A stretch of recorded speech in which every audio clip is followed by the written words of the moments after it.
Welcome to my channel Happy Commerce Hub, an interesting way of learning by Simran Agarwal.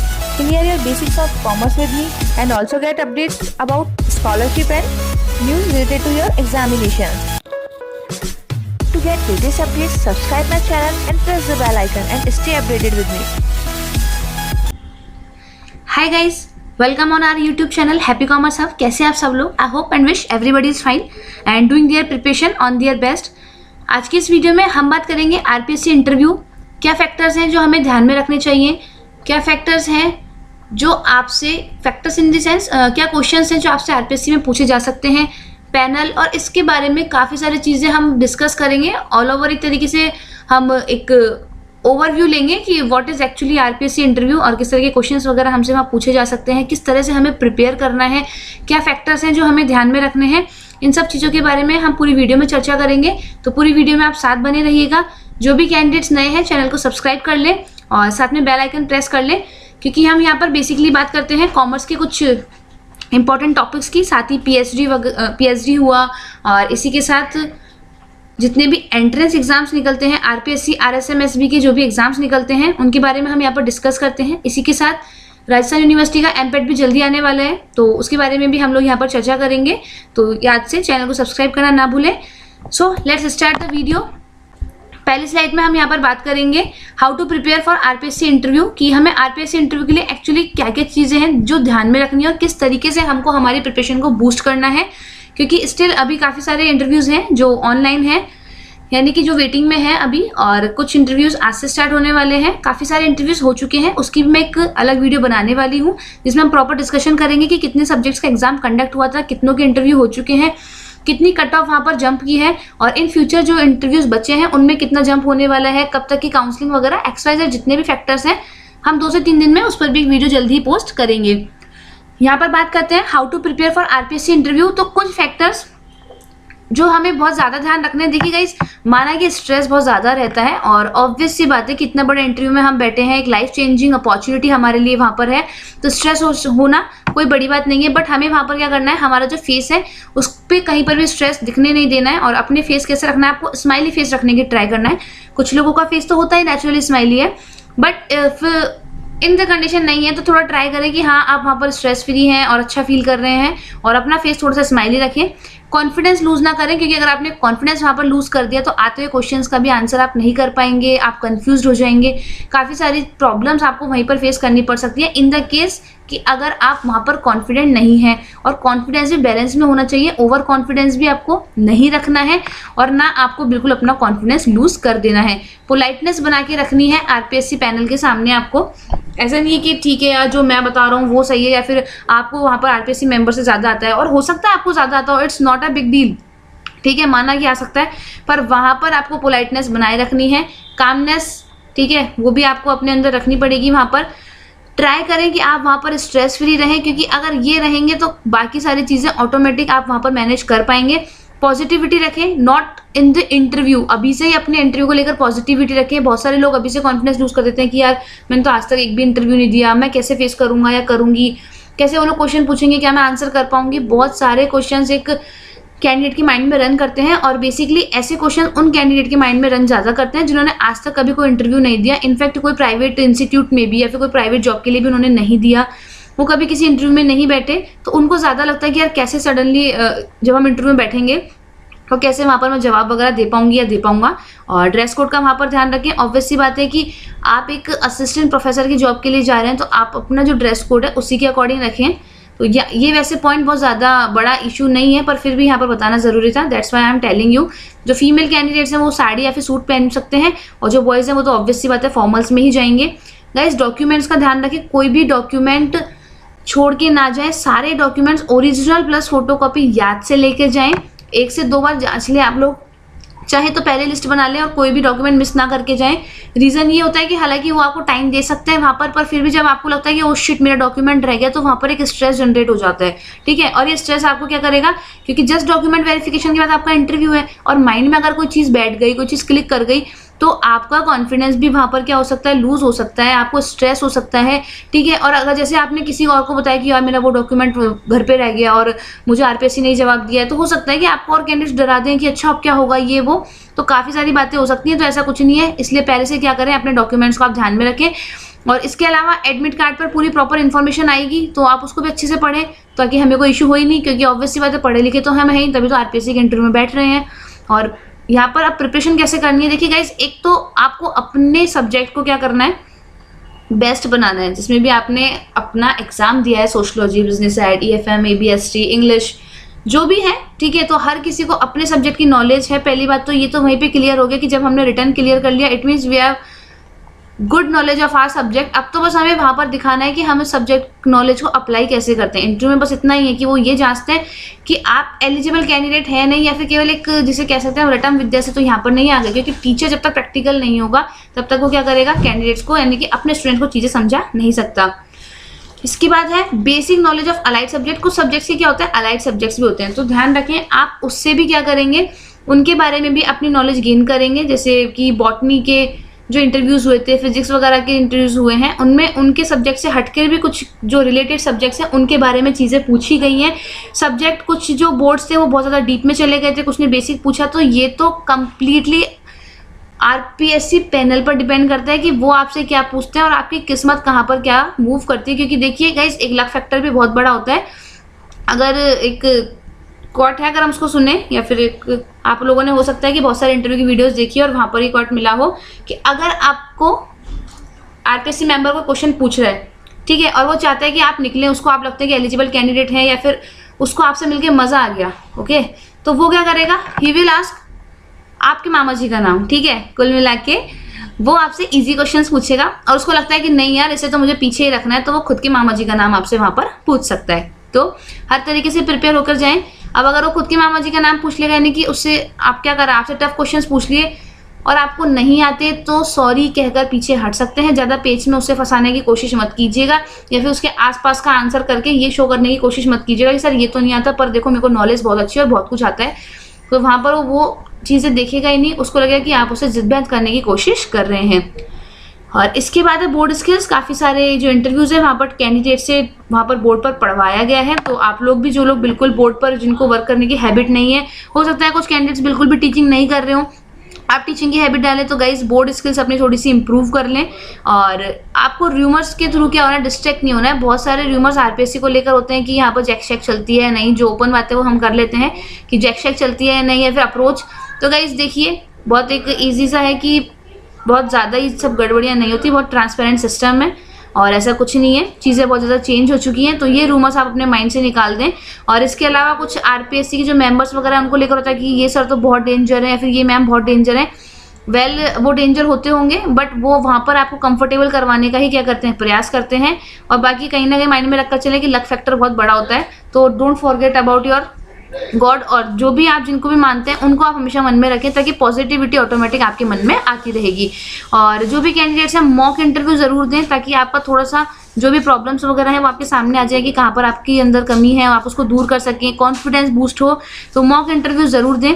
और go through with innovations in your subject. अगर आपके subjects में कुछ innovations वगैरह हो रहे हैं तो उनकी तरफ ज़रूर देखिए, उनको ज़रूर जानें, क्योंकि वहाँ पर जो मेंबर्स बैठे हैं वहाँ पर सब्जेक्ट एक्सपर्ट्स भी बैठेंगे। तो ऑब्वियसली बात है, पता ही है कि वहाँ पर 2 सब्जेक्ट एक्सपर्ट्स होने वाले हैं, जो कि डिफरेंट ऑफ यूनिवर्सिटीज़ से हो सकते हैं, और एक आरपीएससी के मेंबर आपको वहाँ पर मिलने वाले हैं। एक क्वेश्चन ये होता है कि मैम लैंग्वेज हिंदी या इंग्लिश, लैंग्वेज का कोई बैरियर नहीं है, जिसमें आप कंफर्टेबल हैं उसमें आप वहाँ पर आंसर कर सकते हैं। ऐसा कुछ नहीं है कि इंग्लिश ज़्यादा आप वहाँ पर बताएंगे तो अलग इंप्रेशन पड़ेगा, नहीं, ऐसा कुछ नहीं होने वाला। बस जिस भी लैंग्वेज में आप बात करें उस पर अपना कॉन्फिडेंस रखें।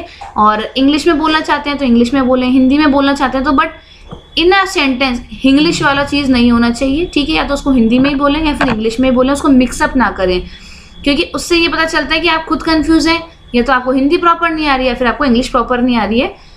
कॉन्फिडेंस रखें अपनी आवाज़ में, और कम्युनिकेशन स्किल्स अपनी इंप्रूव करें। वो जो कह रहे हैं एक बार में आप उसको सुनने का ट्राई करें। नहीं, अगर किसी प्रॉब्लम की वजह से हो सकता है वो लोग धीरे बोले या कुछ भी, तो आप उनसे सॉरी मांगकर एक बार और रिपीट करवा सकते हैं उस चीज़ को।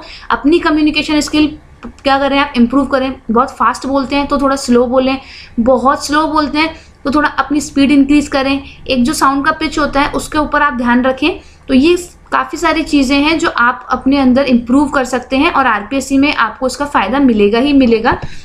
इसके बाद हम बात कर लेते हैं अब आरपीएससी। फॉर एग्जांपल मान लीजिए ये तो हमारी पहले की प्रिपरेशन हो गई। अब जिस दिन हम आरपीएससी में जा रहे हैं उस दिन हमें क्या करना है, तो जैसा मैंने बताया, देखिए गाइस, आपको अपने डॉक्यूमेंट्स ओरिजिनल लेकर जाने हैं, साथ में फोटो कॉपीज लेकर जानी है। कोई भी डॉक्यूमेंट मिस ना करें। अपना नेट का जो सर्टिफिकेट है उसको कलर प्रिंट निकलवा लें, क्योंकि हमको ऑनलाइन ही वो मिलता है, तो उसको कलर प्रिंट निकलवाएं। आराम से लैमिनेट वगैरह करवा सकते हैं, कोई ज़रूरी नहीं है, ग्लॉसी पेपर पर भी आप उसको निकलवा सकते हैं, तो आप उसको लेकर जाएँ। अपना कास्ट सर्टिफिकेट, ठीक है। इसके अलावा जो भी आपके रिमेनिंग डॉक्यूमेंट्स हैं, जो आपकी मार्कशीट्स हैं, जो सर्टिफिकेट्स वगैरह हैं, आपने कुछ अपना एडिशनल जो एक्सपीरियंसेस वगैरह लगाए हैं तो वो सब लेकर जाएं। इसके अलावा पैनल की बात कर लेते हैं। कुछ स्टूडेंट्स स्टिल कंफ्यूज है कि पैनल में क्या होता है। तो गाइस 3 लोग होते हैं पैनल में। 2 तो सब्जेक्ट एक्सपर्ट्स होते हैं जो डिफरेंट यूनिवर्सिटीज़ या फिर कॉलेजेस से जो प्रोफेसर, एसोसिएट प्रोफेसर्स वगैरह होते हैं वो वहाँ पर बैठते हैं, और एक आपके आरपीएससी के मेंबर होते हैं। इंटरव्यू की टाइमिंग क्या होती है, बेसिकली एक जनरल टाइमिंग आप मान के चल सकते हैं। 15 to 20 मिनट्स एक कैंडिडेट का क्या होता है, इंटरव्यू वहाँ पर चलता है। किसी ने पूछा था कि मैम जाते ही ग्रीट कैसे करें, तो जैसे कि मॉर्निंग है तो आप good morning sir, good morning ma'am बोल सकते हैं, चाहे तो नमस्ते बोल सकते हैं, इट्स ऑल अपॉन यू। ऐसा कुछ नहीं है, कुछ बहुत ज़्यादा हमें वहाँ पर यूनिक नहीं करना है। तो जो भी जैसे या तो जिस टाइमिंग है आप वो बोलकर ग्रीट कर सकते हैं, फिर नमस्ते बोलकर भी ग्रीट कर सकते हैं। नेक्स्ट है what to do when you don't know answer, क्योंकि ज़रूरी नहीं है हमें सारे आंसर आते हो, और इट्स नॉट मैंडेटरी कि हर इंसान को सारे आंसर आएँ। तो वहाँ पर अगर कोई क्वेश्चन का आंसर नहीं आ रहा है तो पैनिक नहीं होना है। Just in the simple way you have to say sorry sir, कुछ भी आप बोल सकते हैं इसके अलावा कि सॉरी सर मुझे ये क्वेश्चन नहीं आता, और या फिर मैं ये प्रिपेयर करके नहीं आया या फिर नहीं आई। इसके बाद आपको वो बोर्ड टीचिंग के लिए भेज सकते हैं। तो मैंने बताया आपको बोर्ड टीचिंग के लिए आपको इम्प्रूवमेंट करना होगा। बोर्ड टीचिंग में क्या करना है गाइस, ध्यान रखें, एक तो अपना जो थोड़ा सा हैंड राइटिंग है उसके ऊपर फोकस करें, और इसके अलावा जब आप बोर्ड टीचिंग कर रहे हैं तो अपना आई कांटेक्ट मेंबर से बना के रखें, ठीक है। ऐसा नहीं है कि देख कहाँ रहे हैं, लिख कहाँ रहे हैं, जो आप लिख रहे हैं उसी के ऊपर अपना फोकस रखें। उतना लिखें जितना आप बोल रहे हैं, यानी कि जो बोल रहे हैं सारा वो भी नहीं लिखना, बट ऑथेंटिक उतना ही लिखना है। जैसे मान लीजिए आपको एक लाइन लिखनी है तो आप चाहें तो उससे रिलेटेड कोई 1 वर्ड भी लिख सकते हैं और उसी को एक्सप्लेन करें। ऐसा नहीं है कि लिख तो आप कुछ और रहे हैं, एक्सप्लेन कुछ और कर रहे हैं, तो ऐसा नहीं होना चाहिए। जो लिख रहे हैं वही एक्सप्लेन करें। उसको आप शॉर्ट टर्म मतलब शॉर्ट वर्ड्स में लिख सकते हैं। हो सकता है कुछ वर्ड क्या हो, बड़े हों, तो आप उनको शॉर्ट फॉर्म में लिख सकते हैं, बट क्लियरिटी होनी चाहिए। बोर्ड पे हौश पौश नहीं करना है आपको, क्लियर एक एक वर्ड लिखें ताकि जो भी सामने बैठे हैं लोग उनको समझ में आए कि आप एक्चुअली में लिखना क्या चाहते हैं, बोलना क्या चाहते हैं, कि आपके खुद के कॉन्सेप्ट्स क्लियर हैं। क्योंकि इन फ्यूचर आपको पढ़ाना ही है। हम जिस प्रोफेशन में जाने वाले हैं वो टीचिंग का ही है, और बोर्ड तो आपके यूज़ आएगा ही आएगा। तो अपनी बोर्ड स्किल्स इंप्रूव करना ना भूलें। हो सकता है कि इंटरव्यू में आपसे नहीं करवाए board teaching, but in the case अगर करवा ली और आपको बिल्कुल हैबिट नहीं हुई तो वहीं पर आपका कॉन्फिडेंस लूज हो जाएगा, मुंह उतर जाएगा, जो आता होगा वो भी क्या होगा, माइंड से इधर उधर हो जाएगा, ठीक है। Only give answer what they are asking about. देखिए गाइस, ये भी ध्यान रखें कि जितना वो पूछ रहे हैं ना, प्लीज़ उतना ही आंसर करें। अपने ज्ञान की जो आपके अंदर भंडार भरा हुआ है उसे झलकाने की वहाँ कोशिश बिल्कुल ना करें। अगर वो आपसे किसी एक पॉइंट के बारे में पूछ रहे हैं तो उसी पॉइंट का आंसर करें, उसके इर्द और गिर्द जाने की बिल्कुल कोशिश ना करें। जितना स्पेसिफिक आप रहेंगे उतना स्पेसिफिक क्या होगा, एग्जामिनर के माइंड में आपकी इमेज बनेगी, ठीक है। और आप घुमाने की चीज़ों को कोशिश करेंगे तो फिर एग्जामिनर को भी लगेगा कि भाई साहब ये तो क्या कर रहा है, हमको घुमा रहा है, और ये बाद में फ्यूचर में बच्चों को भी घुमाएगा। फिर है show what are you doing, और आप क्या कर रहे हैं। इन द केस जैसे किसी के अगर जब पहले फॉर्म भरा है उसमें शो नहीं किया है, तो अगर आप कहीं जॉब कर रहे हैं तो वो आप वहाँ पर शो कर सकते हैं। अगर आप पीएचडी वगैरह कर रहे हैं, कुछ एंट्रेंस वगैरह, तो ये सब आप वहाँ पर शो करें। और ड्रेस कोड, इसके बारे में हम पहले ऑलरेडी बात कर चुके हैं कि फीमेल कैंडिडेट हैं तो दे कैन प्रीफर साड़ी और सूट जिसमें वो कंफर्टेबल हो, और जो मेल कैंडिडेट्स हैं उनके ऊपर तो ऑब्वियस सी बात है फॉर्मल सी वो लोग पहन कर जाएंगे। कलर्स बहुत ज़्यादा चटक वाले नहीं होने चाहिए, बहुत ज़्यादा चमकीले वगैरह नहीं होने चाहिए। एक हम कह सकते हैं एक चीज़ ऐसी होनी चाहिए जो पीसफुल हो, सोबर हो, तो आप उस अकॉर्डिंग अपने ड्रेस कोड को चूज़ करें। इसके बाद आरपीएससी किस टाइप के क्वेश्चंस पूछ सकती है। वैसे तो उनके पास वेरियस टाइप ऑफ क्वेश्चंस हो सकते हैं, और उनके हम पकड़ भी नहीं सकते कि यार इन लोगों ने क्या पूछ लिया, ऐसा क्यों पूछ लिया। No, we can't question about them, और हम उनको कुछ नहीं कह सकते। हम केवल अपनी प्रिपरेशंस बेस्ट कर सकते हैं, तो उसी के बारे में हम बात करेंगे। बेसिकली जाते ही होता क्या है वहाँ पर, जैसे आप आरपीएससी के अंदर इंटरव्यू में रूम में पहुँचते हैं तो आफ्टर सिटिंग बेसिकली क्वेश्चन जो पूछा जाता है वो यही पूछा जाता है कि आपने 10th कहाँ से किया, 12th, यूजी, पीजी, अगर पीएचडी कर रहे हैं, इसके अलावा कोई और डिग्री वगैरह ली है तो वो कहाँ से की। और इसके बाद आप वर्तमान में क्या कर रहे हैं ये भी वो आपसे पूछ सकते हैं, या आप सरकारी कर्मचारी हैं या फिर प्राइवेट कहीं पर जॉब कर रहे हैं, टीचिंग कर रहे हैं या फिर अलाइड किसी सर्विसेज में है, कुछ भी वो आपसे पूछ सकते हैं। और ध्यान रखिए वहाँ पर इंटरव्यू में अपना नेम बताना अलाउड नहीं होता, उस चीज़ का थोड़ा ध्यान रखें, क्योंकि कभी कभी होता है कि first question they are asking about अपने बारे में बताइए, एंड हम स्टार्ट करते हैं कि my name is Simran Agarwal और I completed my 10th from here there. ठीक है, तो ध्यान रखें कि वहाँ पर नाम बताना अलाउड नहीं होता, तो उसका थोड़ा सा ध्यान रखें आप। Question about your home town, आपके होम टाउन के बारे में क्वेश्चंस पूछे जा सकते हैं जहाँ से आप हैं, जैसे मान लीजिए दौसा, अलवर, कोटपुतली, कहीं से भी आप हैं, ठीक है, सांगानेर वगैरह या जो भी है, तो आपका जो क्वेश्चन है वो वहाँ से अराइज हो सकता है कि आप यहाँ पर हैं तो यहाँ की कुछ स्पेशलिटी हो तो वो बताइए, कुछ अभी करंट में स्पेशल हुआ है तो वो बताइए। ठीक है, इसके अलावा क्वेश्चंस आपकी जहाँ से भी आपने स्टडीज़ की हैं कंप्लीट, उस यूनिवर्सिटी के बारे में, उस कॉलेज के बारे में भी आपसे पूछ सकते हैं। क्वेश्चन अबाउट राजस्थान करंट जी के, करंट में अगर राजस्थान में कुछ अच्छा खासा मुद्दा है तो उसके बारे में भी पूछा जा सकता है। वो ये नहीं देखेंगे कि एग्जाम इंग्लिश लिटरेचर का है या फिर मतलब इंटरव्यू इंग्लिश लिटरेचर का है या सोशलॉजी का है या कॉमर्स के किसी सब्जेक्ट का है। राजस्थान तो कॉमन है भाई, हमने पेपर दिया है तो वो पूछ सकते हैं, नॉट अ बिग डील। इसके अलावा अगर कंट्री में उस टाइम कुछ बड़ा हुआ है, ठीक है, थोड़ा सा करंट इश्यूज से क्या होकर जाए, रूबरू होकर जाए, तो वो भी उसके बारे में आपसे पूछा जा सकता है। Question about your college and university, जिस भी कॉलेज यूनिवर्सिटी से आपने अपना यूजी पीजी कंप्लीट किया है, फॉर एग्जांपल मान लीजिए you completed your PG from the Rajasthan university, they can ask you कि ये कब एस्टेब्लिश हुई, किसने इसको एस्टेब्लिश करा, क्या यहाँ पर खासियत है, कुछ नया भी यहाँ पर इनोवेशन वगैरह हुआ हो, तो उसके बारे में इजीली वो आपसे पूछ सकते हैं। और if you are a PhD candidate, candidates के भी टाइप होते हैं, कुछ लोग गवर्नमेंट जॉब में हैं तो उसके रिगार्डिंग पूछ सकते हैं कि गवर्नमेंट जॉब में रहते हुए कितना टाइम हो गया आपको, आप अभी अपना प्रोफेशन क्यों चेंज करना चाह रहे हैं। इफ़ आप सेम प्रोफेशन में हैं तो फिर आप इधर क्यों आना चाहते हैं, क्या आपने चेंजेस करे, क्या आप इन फ्यूचर चेंजेस देखते हैं, काफ़ी सारे क्वेश्चन अराइज हो सकते हैं। पीएचडी कैंडिडेट्स हैं तो जिनकी पीएचडी कंप्लीट हो चुकी है वो अपने थीसिस के टॉपिक को, थीसिस से रिलेटेड अपने कंक्लूजन्स को, अपनी हाइपोथेसिस वगैरह इन सबको माइंड में फिट करके जाएं। ठीक है, और जो लोगों की पीएचडी चल रही है तो वो ये ध्यान रखेंगे उनका कितना वर्क हो गया, कितना टाइम बचा है पीएचडी वगैरह में, तो वो ये सब आपसे पूछ सकते हैं। रिसर्च का थोड़ा सा अपना पार्ट मजबूत करके जाएं, स्पेशली वो कैंडिडेट्स जो कहीं पर अभी पीएचडी में एनरोल हुए हैं, कोर्स वर्क वगैरह चल रहे हैं। और if you are in job they can ask about it, जैसा मैंने बताया अगर किसी जॉब वगैरह में हैं आप तो वो आराम से आपसे उसके बारे में भी पूछ सकते हैं। सब्जेक्ट नॉलेज, फिर जब बारी सब्जेक्ट एक्सपर्ट्स की आएगी, ये सब तो पूछेंगे आपसे आरपीएससी के मेंबर, फिर जब सब्जेक्ट एक्सपर्ट की बारी आएगी तो ऑब्वियसली बात है सब्जेक्ट नॉलेज भी वहाँ पर जांची जाएगी। तो आप अपने सब्जेक्ट तो मैंने बता ही दिया, जिस भी सब्जेक्ट के आप हैं उसको क्या करें, पक्का करना ना भूलें। यूजी के टॉपिक्स और पीजी के टॉपिक्स बहुत ज़्यादा भी नहीं पढ़ने, पर जितने पढ़ें स्पेसिफिक पढ़ें कि उसमें से अगर कुछ वो पूछ ले तो आप कहीं भी अटके नहीं। किस्मत अच्छी होगी तो आपको चॉइस दे देगा कि बताओ बेटा क्या रेडी करके आए हो, उसी में से पूछ लेगा। किस्मत थोड़ी अगर आपके साथ गेम खेल रही होगी तो फिर वो कहीं से भी पूछ लेंगे। तो वो प्रिपरेशन आप अपने अकॉर्डिंग करें, कितना आपके पास टाइम बचा है, क्या आप अज्यूम करते हैं कि आपकी नॉलेज का लेवल है, कितना आप में कॉन्फिडेंस है, ये तो हर इंडिविजुअल अपने बारे में खुद से जानता है। तो इसको आप अपने अकॉर्डिंग देखें। जितने भी सब्जेक्ट्स बचे हैं तो आप अपने अकॉर्डिंग प्रिपरेशन कर सकते हैं। आरपीएससी का जो सिलेबस था उसको भी आप एक बार गो थ्रू होकर जाएं। सिचुएशंस तो आपको दे सकते हैं, ठीक है, सिचुएशन इन द केस कि अगर हम आपको असिस्टेंट प्रोफेसर क्यों चुने, आप क्यों आना चाहते हैं, क्या आपको लगता है कि आपकी वजह से कुछ चेंजेस होंगे, और इसके अलावा भी बहुत सारे सिचुएशंस हैं जो क्रिएट कर सकते हैं, आपको दे सकते हैं और आपको उनका आंसर करना होगा। बोर्ड टीचिंग की मैंने आपको सामने बात करी ली कि पहले आपको क्या करना है, ब्लैंक जो आपका बोर्ड है वहाँ पर अपना टॉपिक सबसे पहले मेंशन करना है कि आज हम इस टॉपिक के बारे में बात करने वाले हैं। फिर आप ट्राई करें कि अगर वहाँ पर डायग्रामेटिक कुछ प्रेजेंटेशन दे सकते हैं तो वो देने की ट्राई करें। चीज़ें अगर पॉइंट में बता सकते हैं तो इट विड बी बेटर। कोशिश ये करें कि चीज़ों को निबंधात्मक तरीके से प्रेजेंट ना करते हुए चीज़ों को बहुत स्पेसिफिक तरीके से प्रेजेंट करें, ताकि लगे हाँ ही इज़ स्पेसिफिक और क्यों ये और कैंडिडेट से बंदा या बंदी अलग है। नेक्स्ट है न्यू एजुकेशन पॉलिसी के बारे में तो हर कैंडिडेट को पढ़ के जाना चाहिए। कोविड रिलेटेड क्वेश्चंस भी पूछे जा सकते हैं। और फीमेल कैंडिडेट्स है तो वुमेन एम्पावरमेंट के बारे में कौन सी योजनाएं चलाई जा रही हैं, अगर आप किसी कॉलेज में हैं तो वुमेन एम्पावरमेंट के लिए क्या करेंगे, किसी गांव वगैरह में है और फीमेल कैंडिडेट्स पढ़ने नहीं आ रही हैं आप क्या करेंगे, बहुत सारे क्वेश्चंस अराइज हो सकते हैं। तो उस अकॉर्डिंग अपना माइंड प्रिपेयर करके चलें। Why you choose this profession, ये क्वेश्चन पूछा जा सकता है।